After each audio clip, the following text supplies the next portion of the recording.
안녕하세요. 교통사고 전문 변호사 김정조입니다. 주차 중 살짝 스쳤을 뿐인데 뺑소니가 문제되신 적 있나요? 운전하다 보면 누구나 겪을 수 있는 경미한 접촉사고가 도주차량 혐의로 피해자가 되는 경우가 생각보다 자주 발생합니다.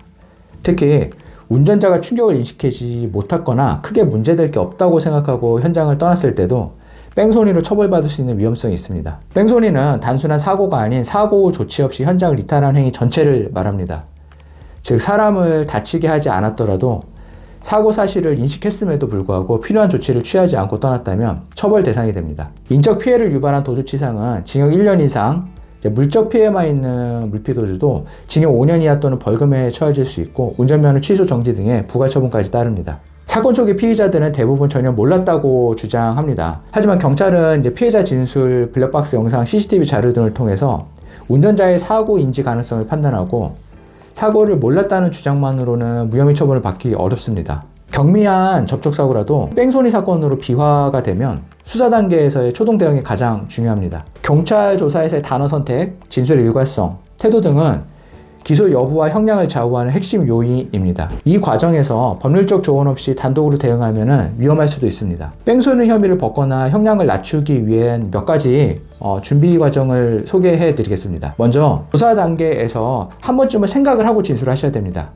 경찰과 검찰이 질문 의도를 먼저 파악을 하고 불필요한 출축 진술이나 자기 모순 진술을 방지해서 진술의 일관성을 유지하는 것이 아주 중요합니다. 그 다음으로 객관적 증거 확보하고 분석해 보는 것입니다. 사고 당시 상황을 자기가 수사관 입장에서 명확히 재구성하고 사고 인지 불가능성을 입증할 수 있는 자료를 수집해서 제출해야 합니다.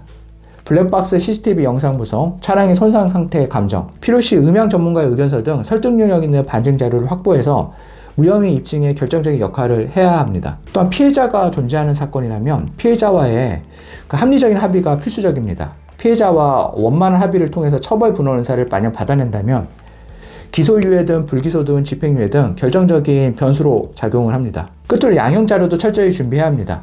반성문, 사회봉사 계획서, 무정과 증명서 등 재판부의 양형 판단에 긍정적인 영향을 미치는 요소들을 정리해서 최대한 감경과 선처를 이끌어내야 됩니다.